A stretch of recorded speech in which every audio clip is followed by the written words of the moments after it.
श्री स्वामी समर्थ. स्वामी शिदोर या चॅनलमध्ये तुमचं खूप खूप मनापासून स्वागत आहे. आपण आपल्या आसपास अशा व्यक्ती बघत असतो ज्यांच्याकडे भरपूर पैसा आहे. ती लोक देवपूजाही करत नाहीत, कोणते नियमही पाळत नाहीत, तरी त्या लोकांकडे इतका पैसा असतो याचे आपल्याला आश्चर्य वाटते. आपण यांच्या घरात जाऊन बघितलं तर देवाची पूजाही केली जात नाही. देवघराला अगदी धूळ साठलेली असते, तरी पण ही लोक श्रीमंत असतात. यामागचे कारण काय असू शकते?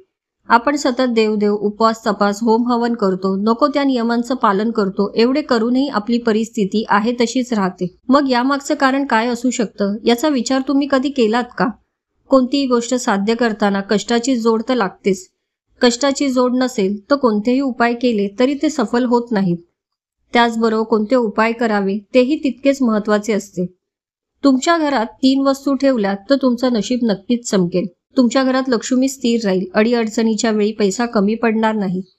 त्या 3 वस्तू कोणत्या आहेत आणि त्या देवघरात ठेवून त्यांची नित्यनियमाने पूजा करायला हवी, ते आपण आजच्या व्हिडिओमध्ये पाहणार आहोत. पहिली गोष्ट, आपल्या देवघरात माता लक्ष्मीची मूर्ती असावी.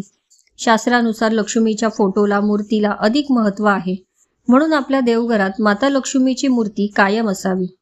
बऱ्याच लोकांच्या घरात मूर्ती उभ्या अवस्थेत असते, पण उभ्या अवस्थेत असलेली मूर्ती कधी असू नये. माता लक्ष्मी ही कायम बसलेल्या स्थितीत असावी. दर शुक्रवारी किंवा मंगळवारी माता लक्ष्मीची आरती करावी आणि 5 फळांचा प्रसाद ही देवी लक्ष्मीला अर्पण करावा. हे जर नित्यनियमाने केले तर घरातील आर्थिक दारिद्र्य लवकर दूर होते. तुम्हाला झटपट त्याचे फळ मिळावे असे वाटत असेल तर लक्ष्मीची चांदीची मूर्ती देवघरात स्थापन करावी. ही मूर्ती जास्त मोठी नसून आपल्या अंगठ्या एवढी असावी. यामुळे आपल्या घरात शुभ परिणाम बघायला मिळतात. आता दुसरी गोष्ट, बुधवारी गणपतीच्या मंदिरात जाऊन आपल्या ऐपतीनुसार दक्षिणा द्यावी आणि त्यातला 1 रुपया काढून तो आपल्या घरी आणून देवघरात ठेवावा.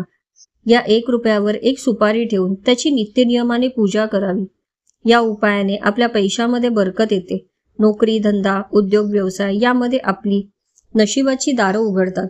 पण प्रत्येक बुधवारी गणपतीच्या मंदिरात जायला विसरू नये. तिसरी गोष्ट, दररोज कोणत्याही मंदिरात जाऊन तिथल्या देवाचे दर्शन घ्यायचे आणि त्याच्या पायाजवळचे 1 फूल आपल्या घरी आणायचे आणि हे फूल आपल्या देवघरात ठेवून त्याची पूजा करावी.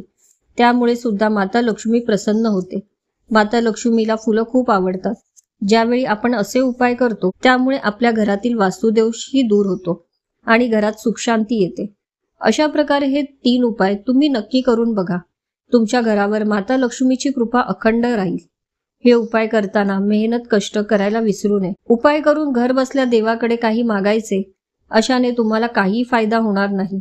त्यामुळे मेहनत आणि कष्ट याला पर्याय नाही. आजचा व्हिडिओ आवडला असेल तर लाईक कमेंट नक्की करा.